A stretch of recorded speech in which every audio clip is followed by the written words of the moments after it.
Welcome back. नमस्कार, मैं Prince. आप सभी को एक बार फिर से हमारे channel learn English with SKP में स्वागत है। माय डियर, आज की इस क्लास में हम अपने नरेशन सीरीज़ को बढ़ाते हुए ये पार्ट 2 को लेकर आए हैं। इससे पहले हमने अपने वीडियो के माध्यम से पार्ट 1 को अपलोड कर दिया है।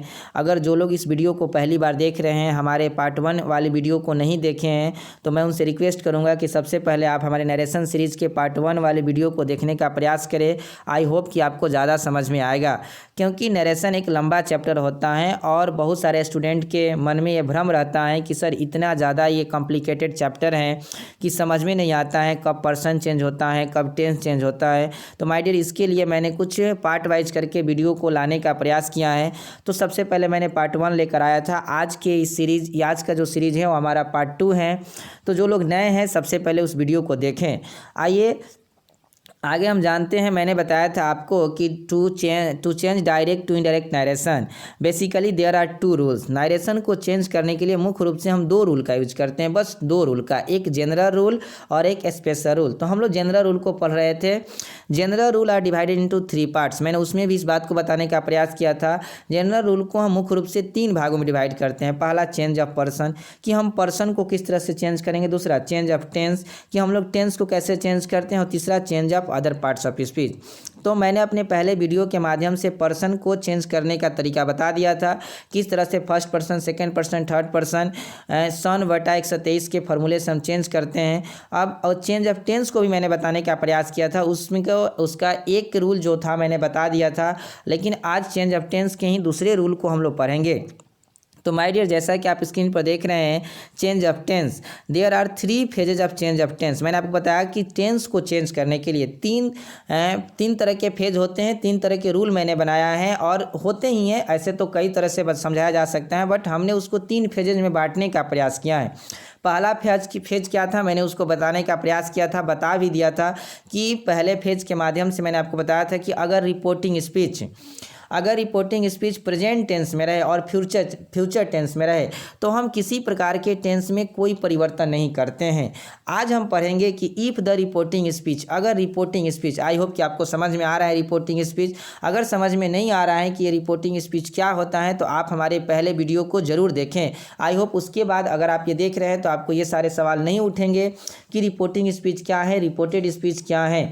तो my dear, if the reporting speech is in past tense, मैं आपको एक बार फिर से बता दूं कि रिपोर्टिंग स्पीच, आप सही सोच रहे हैं, इन्वर्टेड कमा के बाहर वाले वाक्य को हम क्या कहते हैं, रिपोर्टिंग स्पीच। तो अगर रिपोर्टिंग स्पीच पास्ट टेंस में और reported speech is in present tense और फ्यूचर टेंस, और जो रिपोर्टेड स्पीच है यानी इन्वर्टेड कमा के अंदर वाला वाक्य है, वो अगर प्रेजेंट टेंस में और फ्यूचर टेंस में, प्रेजेंट टेंस कहने का मतलब कि प्रेजेंट का कोई भी रूप हो, प्रेजेंट इंडेफिनिट हो, प्रेजेंट इम्परफेक्ट हो, प्रेजेंट परफेक्ट हो, कोई भी रूप हो, अगर उसमें रहता है, फ्यूचर टेंस में रहता है, नहीं फ्यूचर का भी कोई भी रूप हो, future indefinite, future imperfect, future perfect, continuous, कोई भी रूप हो, तो इन दैट केस, इस तरह के केसेस में the sentence of reported speech, यानी कि रिपोर्टेड स्पीच का जो सेंटेंस होता है, are change into their corresponding past tense, तो वो उनके समानांतर पास्ट टेंस में चेंज हो जाता है।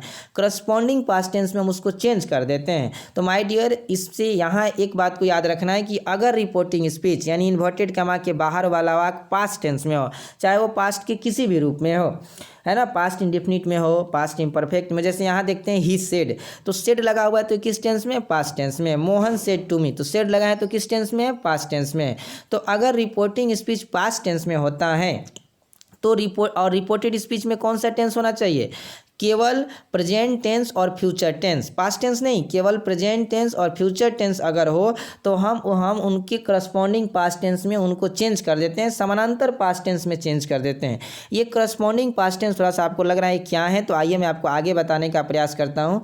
करस्पॉन्डिंग पास्ट टेंस का मतलब हुआ कि प्रेजेंट इंडेफिनिट टेंस, अगर इन्वर्टेड कामा के अंदर प्रेजेंट इंडेफिनिट टेंस है तो पास्ट इंडेफिनिट में चेंज होगा, प्रेजेंट इम्परफेक्ट टेंस है तो पास्ट इम्परफेक्ट में होगा, प्रेजेंट परफेक्ट है तो पास्ट परफेक्ट में होगा, और प्रेजेंट परफेक्ट कंटिन्यूअस है तो पास्ट परफेक्ट कंटिन्यूअस में चेंज होगा। तो माय डियर, आप यहाँ से आसानी से समझ गए कि अगर इन्वर्टेड कमा के अंदर प्रेजेंट इंडेफिनिट है तो वह पास्ट इंडेफिनिट में, प्रेजेंट इम्परफेक्ट है तो पास्ट इम्परफेक्ट में, यानी कि वो उनके करस्पॉन्डिंग समानांतर पास्ट टेंस में चेंज हो जाएंगे।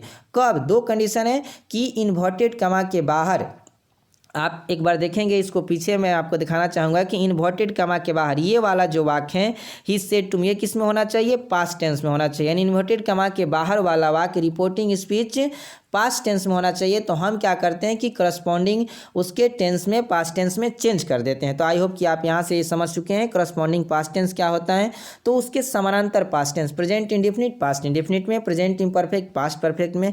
एक तरीका से और याद रख सकते हैं, ये पहला टेंस होता है प्रेजेंट इंडेफिनिट, तो वो पहला टेंस जो होगा वो पाँचवा टेंस। यहाँ जो दूसरा है प्रेजेंट इम्परफेक्ट वो छठा टेंस में, इस तरह से तीसरा जो है सातवां और चौथा जो है आठवां में चेंज हो जाएगा। तो माय डियर और भी आगे देखेंगे। अब कुछ सम अदर चार्ट आपको दिखा रहे हैं, एक चार्ट के माध्यम से बता रहे हैं कि किस तरह से चेंज करते हैं। जैसे अगर मान लेते हैं कि इज आर एम लिखा हुआ है, अगर टेंस इन्वर्टेड कमा के अंदर इज आर एम दिखता है तो हम उसको वाज वर में चेंज कर देते हैं। सैल या विल है तो शुड और वुड में चेंज कर देते हैं। कैन है तो कुड में, मे है तो माइट में, और हैव और हैज हैं तो हैड में। आप चाहे तो हमारे वीडियो को रोक करके पॉज करके इसको लिख सके और याद करने का प्रयास, समझने का प्रयास कीजिए। बस थोड़ी सी बात है, इज आर एम है तो वाज वेयर, सैल विल है तो शुड और वुड में, कैन है तो कुड में, मे है तो माइट में। यानी कि इधर प्रेजेंट है तो इधर उसके करस्पॉन्डिंग पास्ट टेंस में हम उसको चेंज कर देते हैं। आइए आगे देखते हैं कुछ एग्जाम्पल के माध्यम से। जैसे देखिए राम सेड टू मी, अब सेड किस चीज़ को दिखा रहा है, पास्ट टेंस को। राम ने मुझसे कहा आई एम योर फ्रेंड, मैं तुम्हारा दोस्त हूँ, तो ये पास्ट टेंस में है और ये इन्वर्टेड कमा के अंदर रिपोर्टेड स्पीच प्रेजेंट टेंस में है। तो कैसे चेंज करेंगे, जनरल रूल के नियम से हम राम को राम रहने देंगे, सेड को टोल्ड में बदलेंगे। यानी राम टोल्ड मी, इन्वर्टेड कमा को हटाकर डैट लगाएंगे, राम टोल्ड मी डैट। और पर्सन के अनुसार जब हम पर्सन को चेंज करते हैं तो first person change according to subject, यानी कि आई फर्स्ट पर्सन है तो राम के अनुसार चेंज होगा। तो क्या लिखेंगे, ही। और एम जो था वो किस में, अभी मैंने बताया था एम किस में चेंज होगा, वाज और वर में। तो ही क्या है, ही के साथ क्या लगेगा, वाज लगेगा। आप इसमें देखिए वाज इज आर एम किस में चेंज होता है, वाज और वर में। तो उसी तरह अगर हम यहाँ देखते हैं कि आई एम योर फ्रेंड है तो ही वाज, और योर कौन पर्सन है, सेकेंड पर्सन, तो second person change according to object यानी कि मी के अनुसार। तो ही वाज माई फ्रेंड। अगर आपको अभी भी समझ में नहीं आया तो आप हिंदी निकाल कर देखिए थोड़ा देर के लिए। Ram said to me, Ram ने मुझसे कहा मैं तुम्हारा दोस्त हूँ। तो इसको अपने शब्दों में किस तरह से कहेंगे, इनडायरेक्ट स्पीच में किस तरह से कहेंगे, तो Ram told me that, Ram ने मुझसे कहा कि वह मेरा दोस्त है। यानी कि इसको पास्ट टेंस में हम चेंज कर देते हैं। दूसरा देखेंगे, ही सेड टू मी, ये भी पास्ट में है, आई लव यू, मैं तुमसे प्यार कर, वो उसने मुझसे कहा कि मैं तुमसे प्यार करता हूँ। तो ही टोल्ड मी डैट, और आई फर्स्ट पर्सन है तो सब्जेक्ट के अनुसार ही हो जाएगा। और ये कौन टेंस में, आई लव यू, ये प्रेजेंट टेंस, प्रेजेंट इंडेफिनिट में है तो किस में चेंज होगा, पास्ट इंडेफिनिट में। प्रेजेंट इंडेफिनिट पास्ट इंडेफिनिट में। तो आई लव यू कैसे चेंज होगा, ही लव्ड मी। यू, अब मी कहाँ से आया, तो यू जो है second person change according to object, तो मी के अनुसार मी हो जाएगा। यानी कि ही सेड टू मी, उसने मुझसे कहा आई लव यू, तो कैसे बनेगा, उसने मुझसे कहा कि वह मुझसे प्यार करता है, यानी कि ही लव्ड मी। और देखेंगे, he said to me they have never helped me, तो अब ये किस में आ गया, ये सेड लगा हुआ है तो पास्ट में है, और ये हैव लगा हुआ है तो कौन से टेंस में है, प्रेजेंट परफेक्ट में है। तो उधर किस में चेंज होगा, पास्ट परफेक्ट में। तो पास्ट परफेक्ट में क्या लगता है, हैड लगता है। तो ही टोल्ड मी डैट, दे नहीं चेंज होगा क्योंकि दे थर्ड पर्सन है और थर्ड पर्सन नो चेंज, तो दे का दे रह जाएगा, दे हैड नेवर हेल्प्ड। और मी के जगह पर मी कौन है, first person change according to subject, तो ही के अनुसार क्या हो जाएगा, हिम हो जाएगा। उसी तरह ये आगे देखते हैं, ही सेड टू मी, उसने मुझसे कहा I shall be able to help you, मैं तुम्हारी मदद करने के लायक हूँ। तो ही टोल्ड मी डैट, और इन्वर्टेड कमा को हटाकर डैट लगाए, और आई किससे, आई फर्स्ट पर्सन है चेंज अकॉर्डिंग टू सब्जेक्ट तो ही हो जाएगा। और शैल को हम किस में चेंज करेंगे, शुड बी में। एबल टू हेल्प, और यू सेकंड पर्सन है चेंज अकॉर्डिंग टू ऑब्जेक्ट तो मी हो जाएगा। यानी कि he told me that he should be able to help me. एक बार मैं आपको फिर से दिखाऊं कि यहाँ देखेंगे शैल किस में चेंज होता है, तो शुड में चेंज होता है। तो आप इस तरह से इसको याद रख सकते हैं। तो आप देखिए कुछ एग्जाम्पल को, और भी एग्जाम्पल आप बुक से बनाने का प्रयास कीजिए, देखने का प्रयास कीजिए। आइए कुछ और बातों को समझते हैं और एग्जाम्पल को देखते हैं। यह हमारा अंतिम स्लाइड है। जैसा कि आप देख रहे हैं, मोहन सेड टू रमन, मोहन ने रमन से कहा यू कैन स्पीक इंग्लिश। तो बिल्कुल आसान है, मोहन टोल्ड रमन, मोहन ने रमन से कहा, सेड को टोल्ड बदल देते हैं, जनरल रूल है। इन्वर्टेड कमा को हटाकर डैट लगाएंगे तो मोहन टोल्ड रमन डैट और यू क्या है, second person, change according to object, तो रमन है तो ही हो जाएगा। ही और कैन को किस में बदलते हैं, कुड में, तो ही कुड स्पीक इंग्लिश, बहुत आसान है। कैन को कुड में, मे को माइट में, सैल और सैल को शुड में, विल को वुड में बदल देते हैं, यानी कि उसके करस्पॉन्डिंग पास्ट टेंस में हम उसको चेंज कर देते हैं। आगे देखते हैं, ही सेड टू मी, उसने मुझसे कहा यू मे गो आउट, तो बिल्कुल आसान है। ही टोल्ड मी डैट, और you second person, change according to object, तो मी के अनुसार क्या हो जाएगा, आई माइट गो आउट, बिल्कुल आसान है माय डियर। मैंने आपको पहले बताया था कि जो टॉपिक आपको ज़्यादा कॉम्प्लिकेटेड लगता है वो बहुत ही आसान होता है, बस आपको उसके कुछ मुख्य बातों को याद रखना, थोड़ा बहुत उसको प्रैक्टिस करना ज़रूरी हो जाता है।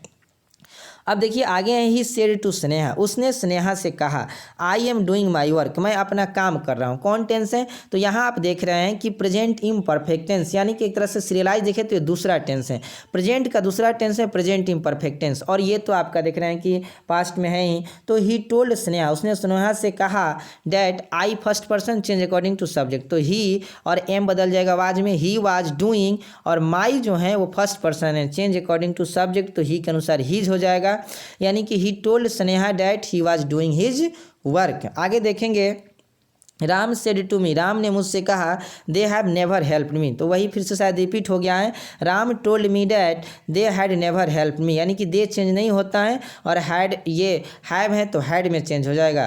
तो माय डियर इस तरह से मैंने आज आपको एक बताया चेंज ऑफ टेंस का दूसरा बताया। अब चेंज ऑफ टेंस का जो तीसरा फेज है उसको मैं अपने अपकमिंग वीडियो में बताऊँगा, तो आप हमारे अपकमिंग वीडियो को देखने के लिए आप हमारे चैनल को सब्सक्राइब और आप हमारी इस वीडियो को लाइक करना ना भूलें। आई होप कि आप हमारे जब नरेशन की सारी वीडियो को देख लेंगे तो आपको फिर कभी लाइफ में नरेशन पढ़ने की आवश्यकता नहीं पड़ेगी। एक चीज़ और बता दें कि ये वीडियो जो है वो न केवल जो लोग एग्ज़ाम फेस करते हैं उनके लिए ज़रूरी है, बट कि जो लोग अंग्रेजी सीखना चाहते हैं, जो लोग अंग्रेजी सीखने के लिए इच्छुक हैं, आई होप कि उनको भी ये वीडियो बहुत ज़्यादा उनके लिए भी कारगर साबित होगा। तो thanks for watching this video.